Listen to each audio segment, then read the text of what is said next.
How have you been managing the transition into fall? Are you embracing the cozy autumn aesthetic, going full ambition mode with your winter arc, or feeling completely burned out and just trying to make it through the season? While you reflect, I should probably introduce myself. Hi, my name is Elijah, but you can call me Lay. Welcome back to A Little Atypical, where we dive into all things wellness, personal development, and lifestyle topics. As I'm recording this, it's officially October 1st. Fall is now in full swing, and people, including myself, are doing what they can to hype themselves up this season. I know I've been a little quiet lately, so today's episode is going to be more of a catch-up session. This is actually going to be different from what I originally planned. If you've been following along, you know I was doing the mini rebrand series. Unfortunately, the episode I had for September, the quality was just not what I wanted it to be, and I decided I wanted to record that one again. And without that episode being posted, I had to put a pin in the episode I wanted to have after that. So originally this month's theme was supposed to be centered around work and productivity, but it was relying on some specific criteria. Since things didn't go as planned, I'm taking it as a sign to redirect and continue with more of the rebranding motivational type content instead. I do have things I want to talk about in terms of reflecting on September, but I think I'll save those for my revised podcast episodes coming soon. Also, I didn't want to do another ins and out type episode this month, so today's structure is a little different. I'm breaking it up into a couple of sections. So the first one is a decision I've made, something interesting that I saw that I think other people should know about, an action I took recently that can hopefully inspire you guys as well, and a thought that I want to dive deeper in. So this episode is basically more of a chatty session where the vibe is less tips and how-tos and more like what I'm currently processing, which still has lessons in it, but it's less step-by-step. Something I want to practice is getting used to different forms of communication, kind of in the same way writers expand their writing genres. Like, for example, Ali Hazelwood. She became popularized because of her book, The Love Hypothesis, and even though she primarily writes contemporary romance, I've seen her get out of her comfort zone a bit by adding like fantasy elements and basically falling more into the paranormal type aspect in her work, like in Bride and Mate, and she's also doing novellas like Bounds, Hot for Slayer, and First. So with all that being said, grab your drink of choice because even though it's not an educational format, I hope that this still makes you feel motivated and makes you kind of think about how you can apply some of these ideas into your own life. To start off, one thing I recently decided was my word of the year for 2026, which is going to be ready, because this word has literally been following me everywhere. So, for some reason, I kept getting SpongeBob on my social media feed. It doesn't sound like a big deal, but the lore is that SpongeBob was one of the many cartoons I was obsessed with when I was 4 and like into childhood.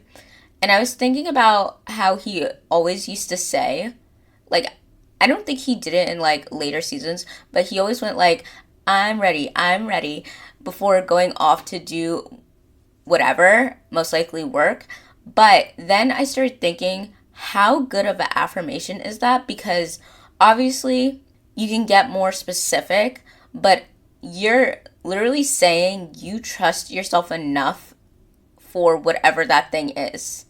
I also had these random songs popping into my head from Ready or Not, both the Fugees version and Bridget Medler's version, to Unthinkable by Alicia Keys and Party by Beyonce, because it got that line that goes like, you know, like, I may be young, but I'm ready.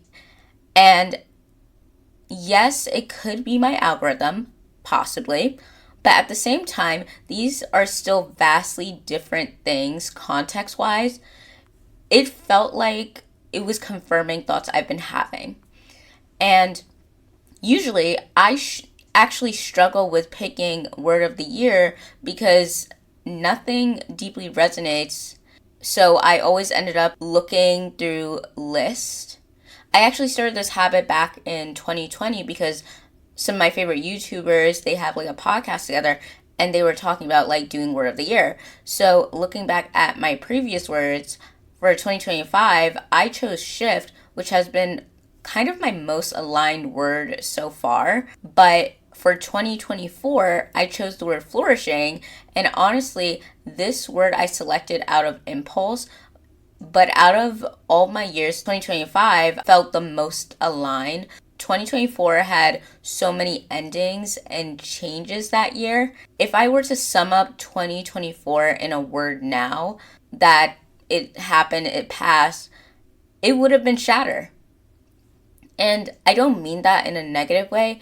I mean it more in the sense of like, it was a tower moment where life was just breaking apart illusions and just shaky foundations in my life. And the positive side to all of that is it allowed me to change sooner rather than later. And before that, other years, it was consistency in 2023, balance in 2022, progress in 2021, and the word I started out with in 2020, like January 2020, was literally unapologetic. So terminology is something really important to me. I'm still deciding whether I want to swap the word discipline for dedication or devotion, because sometimes like being in my quote unquote discipline era does not sound right. It doesn't feel like the right description for what I'm going for. And I think this concept of having a word of the year is so powerful because it gives you kind of like a guide to your decisions. Like when you choose the word ready, it becomes more than just a motto. It becomes a filter through which a person can evaluate opportunities and challenges. Like, am I ready for this? What would make me ready? How can I approach this situation with readiness? It helps simplify complex decisions by bringing them back to the core intention. And this practice helped me stay focused during times when I might otherwise got distracted or discouraged. And I hope sharing this encourages you to find your own guiding word if you haven't already. Speaking of encouraging, I came across a TikTok, right? This is something interesting I wanted to share. So I came across a woman her name is like Gabrielle, right? And she made a video about preparing for winter. She made it on September 26th, and she calculated that there would be 176 days between that day and March 21st, 2026, which is the spring equinox. Mind you, if you were to prepare from August or early September, you could have started exactly on the first day of fall, which was like September 22nd, and had 180 days. Perfect for that make my life do a 180 vibe. But what I found interesting was how she broke it down into 4 phases. Phase 1 is from now until November 2nd, which is when the time changes. So about 37 days from when she calculated. Phase 2 is November 2nd until December 21st, which is the winter solstice, about 49 days. Phase 3 is from the winter solstice to when the time changes again on March 8th, 2026. That's 77 days. And phase 4 is March 8th to the spring equinox on March 21st, which is 13 days. I'll definitely just add the TikTok in the description because she explains her own way of doing things, and I like to give credit where credit is due. I actually saw another video on my For You page from her, and in the comments, someone was like, this has to be an earth sign. And she confirmed she's a Capricorn moon, but an Aries sun. And I just went, no wonder she resonated so much because we got the same moon sign, but I am a Libra sun, so my sister sign. but she's calling her version the winter cure. But I wanted to share how I started thinking differently after seeing her TikTok. I found it really interesting because I usually look at things quarterly, but breaking it down this way allowed me to reframe my ideas. So in my phase one, I'm following my personal curriculum, which I'll talk more in depth about next, and using the time to kind of wrap up projects. By November, if October goes as planned, then I have those 49 days of phase two to revisit something I wanted to do at the beginning of the year but fell short on, which was making professional connections. I started that process, and clearly, with what I mentioned in the summer, something came out of that, but I didn't keep building that connection spree, which I do regret. But I'm hoping to pick it back up during phase two. I also want to focus on improving the basics like sleep, my day-to-day routine, and doing a fall declutter. We always focus on spring cleaning, but maybe if we did it in the fall as well, spring cleaning wouldn't be just so overwhelming. People typically get a lot of new stuff towards the end of the year. And make it double if your birthday is between October and December. So it makes sense to start looking at what clothes are donatable, what needs to be thrown away, and just refreshing your environment for your rebrand. It's about setting yourself up to make better choices easily. If you want to start a day earlier, like on November 1st, you can also try doing Project 50 or your own version of it. I was actually thinking about that phase three would be a good time to do 75 soft or 75 medium as a challenge if I'm up to doing things, trying things differently. Originally, I wasn't going to do the personal curriculum, but so far it has been pushing me really well. And as much as I do talk about 75 whatever not being for everyone, and not being the best for some people, I never really explored if it would be best for me because 75 hard just didn't click for me. But I've seen 75 mediums that feel like it would be a better fit in my life. But I digress. As for phase four, I think depending on how things go in the winter, that's the perfect time to slow down, reflect on your growth, start spring cleaning, and think about if the warmer months to come will just center around being instead of improving. Whether you adopt this seasonal approach exactly or create your own timeline, structure your goals around nature transitions can be so effective. It gives you clear milestones to work towards while aligning with the natural rhythms of the year. And this kind of intentional planning helps prevent that end of year burnout that many of us experience. And instead, it creates a sustainable path for growth through even the coldest months. The beauty of this system is its flexibility. You can adjust the focus of each phase based on your personal priorities while still maintaining the overall structure. For an action I want to share, I mentioned this before, but I finally made the personal curriculum. I have been seeing that since August, okay? And I was like, I don't think I need to do that right now.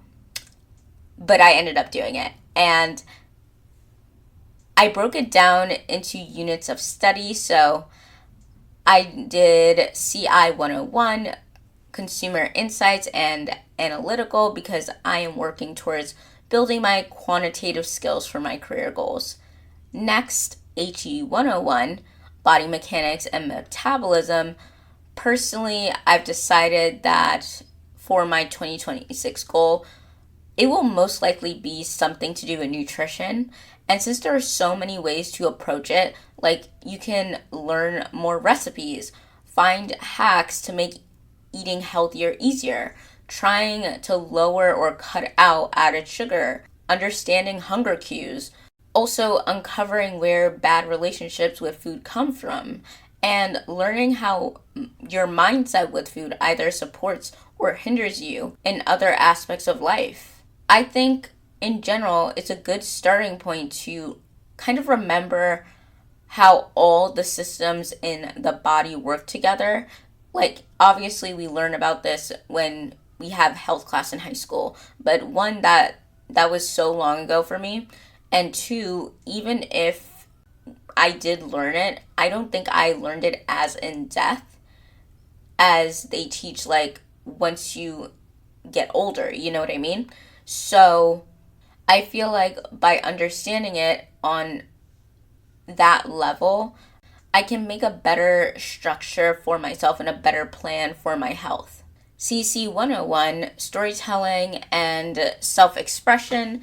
I want to take content creation seriously and not just put it off because I'm not where I want to be career wise. So I'm making a plan for a writing challenge. I actually posted one today, and also trying to slowly go back to using Instagram and posting more on TikTok. So ultimately, the goal in this one is just to be a creator. And lastly, LM 101, which is learning how to learn. I see this as a way to improve my methods of learning. I've been self teaching myself a lot this year, but I don't feel like I'm fully engaged with what I'm learning. I also want to finish the book Mastery because when I started reading it, I realized a lot of things, like how I needed to reprogram my brain about work and career. While I didn't believe in dream jobs, I did used to believe that work had to be this deep, purposeful thing, but that made me feel more stuck searching for purpose because it felt like I had to choose just one thing, you know? And now my current belief after reading some of that book was I still don't believe in dream jobs. I also don't hate the idea of working into seniority as long as I feel interested and curious about what I'm doing. I also don't believe in having passion for work because passions can fade, you know? And low key, everything is work, whether it's being a stay at home parent, a business owner, an assistant, working for a brand or company, or being a content creator. It's all work, but what makes people want to keep doing things is based on different factors, and for everyone that's different, and we kind of just learn to lean into those things. Like for me right now, I think when it comes to career, what I'm looking for is what skills I get to learn being in that environment. And also, if you're curious, I'm also going to link my TikToks that I've been posting about my personal curriculum. So you can kind of get a vibe for what I'm doing. And what I'm thinking about is doing like check ins, but I haven't been 100% sure on that. But yeah. Also, as I'm recording it, it's still my trial and error week while I'm just doing prep to get a feel for how I'm going to do things and operate under the personal curriculum. It was a lot. I'll be so for real. Like, sometimes I do things and I kind of underestimate how time consuming and how much everything really could be. But at the same time, I felt very pushed this week. Because by today, I was supposed to read 30 pages of Mastery because I want to finish it in October. So the plan is 50 pages per week. So later this evening, I'll work on that because the coursework did take a lot more time than anticipated, plus planning this episode. But I also increased my step goal. Like, that's a completely separate type of goal, but I increased that this week. And I also finished the entire course I was working on. And while I still have more to do, I'm actually proud of the progress I've made just within these couple of days alone.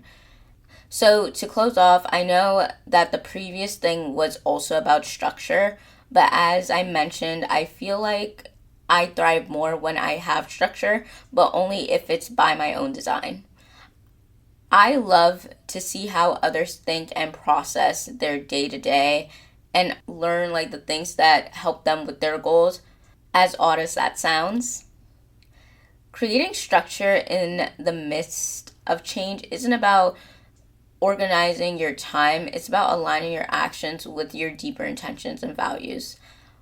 Whether you're navigating through seasonal transitions or rebuilding after personal shifts, having frameworks like these can provide both flexibility and direction. When you break down your goals into manageable phases that respect the flow of things, you create space for both growth and reflection. This approach, specifically the personal curriculum, has helped me maintain momentum even when unexpected challenges are arising. And now that we've covered my recent actions and the way I'm structuring my time, I want to shift the focus to something that has been on my mind lately, which is the concept of creating wins in our lives. I've been listening to the Inspired Delusions podcast, specifically an episode called Life is Supposed to be Fun. Two things that really stood out to me while listening to those podcast episodes was one of the hosts was talking about her friend who was looking for a specific nursing job, and another moment when one of the girls mentioned that she put limits on herself with her career. I was cleaning while I was listening to it, so I didn't catch all the details. So I need to revisit the episode, but even from that brief listen, I was so intrigued and wanted to hear more. Those conversations sparked an important question for me, which is how can we be specific enough with our goals that our actions align with them, but still remain open to unexpected opportunities? And this theme continued when my friend shared a TikTok with me featuring a woman making cold calls for her sales job, which led us into a deeper conversation about how the choice of work environments can significantly impact your personal growth. I started to think about how having a sales job where you make cold calls literally teaches you certain things like having enough audacity to keep calling back. I mean that in a positive way, like persistence, or developing a certain level of openness to put yourself out there and pursuing things without getting impatient, frustrated, or annoyed when things aren't going exactly as planned. I feel like this is the next thing I'll explore because it fascinates me how many people talk about changing their lives in a specific amount of time, and some do, while for others it just doesn't happen that way. I think it could be very discouraging, especially when a person is already down about themselves and being optimistic is something they have to work harder to practice. And while there are so many factors beyond our control, but diving into certain characteristics that a person can build towards is more effective and a better measurement of whether we're really doing all we can to create more of what we want out of life. For example, one of my biggest struggles right now is self-promotion and being open to asking for help. I'm aware why those blockages are there, partially from upbringing and childhood experiences, but also partially from having limiting, fearful thoughts like, what if I'm not as talented as I promote myself to be? What if they give me the opportunity and I still don't meet their expectations despite trying my best? As I was creating this, I actually came across a message, and it said, you are finally ready to start developing that potential your personality has been waiting for. Stop asking what others want from you. The question that matters now is what you want from yourself. Your talents have been waiting in the wing while you played it safe. This is just proof that exploring these thoughts will bring out limiting beliefs you didn't realize you were harboring. And when you take the time to question things, we often uncover deeper truths about worthiness and capabilities. By acknowledging these beliefs rather than avoiding them, we create the opportunity to reframe them into something more empowering that better serves our growth. So, what's the takeaway from all of this catching up and these random thoughts? I think it's about recognizing the patterns in our lives and using them as guidance. When words like ready keep showing up for me, or when I notice limiting beliefs popping up as I explore self-promotion, these aren't coincidences. They're signposts showing where to focus. Breaking down time differently, not just by quarters or months, but by natural transition like solstices and equinoxes, can give us a fresh perspective on how we approach our goals. And creating a personal curriculum isn't just about learning, it's about taking ownership of our growth in a structured way that works for us as individuals. The common thread through all of this is intentionality. Whether it's choosing a word for the year, breaking down your calendar in a way that makes sense to you, designing your own learning path, or examining what traits lead to wins in your life, it's all about being deliberate with how you direct your energy and attention. So, my question for you this week is, what patterns have you been noticing in your life lately? And how might they be guiding you towards your next steps? Sometimes the signs are subtle, but they're worth paying attention to. Thank you for listening to this more casual episode. I promise I'll get back with the rebrand series soon, but sometimes these catch-up sessions are just what we need to realign and move forward with fresh energy. So jumping into what I'm grateful for. I am grateful that it is October. I am biased, but October is always my favorite month. It's not just about my birthday, although I tend to know more October-born people, and the day that this is being released is actually someone I've been close to's birthday, but they moved away and I miss them. I just have a lot of excitement and motivation for this month, and a book from Anna Wong comes out October 28th, and that fact alone brings me so much joy.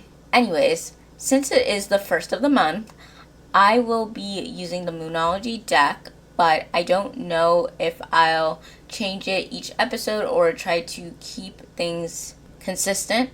Also, I just realized the day this comes out, I believe would be a full moon in Aries, so that is low-key funny. But the card we got collectively was New Moon in Aquarius, bring love into the situation. Aquarius is all about progress and modernity, so this is the time to move forward.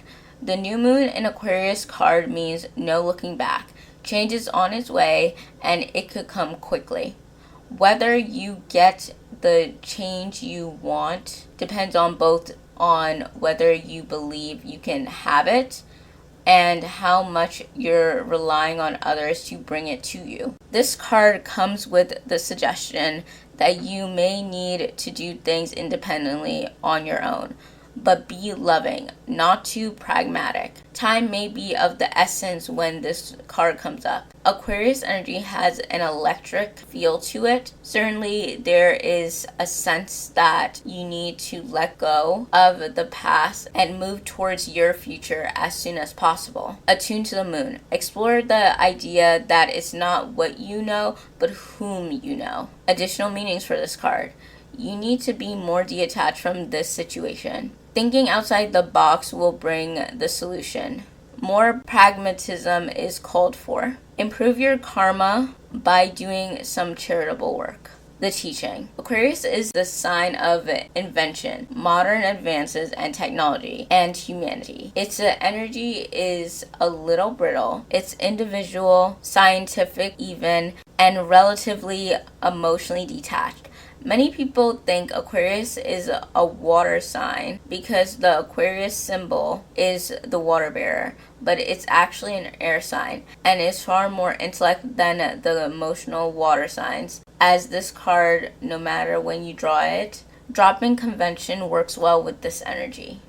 This new moon in Aquarius card beautifully aligns with the themes we've explored throughout this episode about creating structure and moving forward with intention. There's a significant change happening soon on a collective level, an energetic shift that many of us are sensing. The card encourages you to progress with independence while maintaining a loving approach. The advice to think outside the box mirrors our exploration of alternative time structures like equinoxes and solstices. Furthermore, the card's emphasis on detachment connects to those limiting beliefs we discussed, suggesting that emotional detachment might actually serve well in breaking through those barriers as we collectively move into this new phase. So that is all. Thank you so much for tuning in today's episode of A Little Atypical. If you found this helpful, don't forget to subscribe, follow, and share with someone who might need to hear this message. Remember to view the description box where you can find important links such as the one to my website where there is so much more bonus content. Until next time, have a good day, evening, or night, and stay authentically atypical. Okay, bye.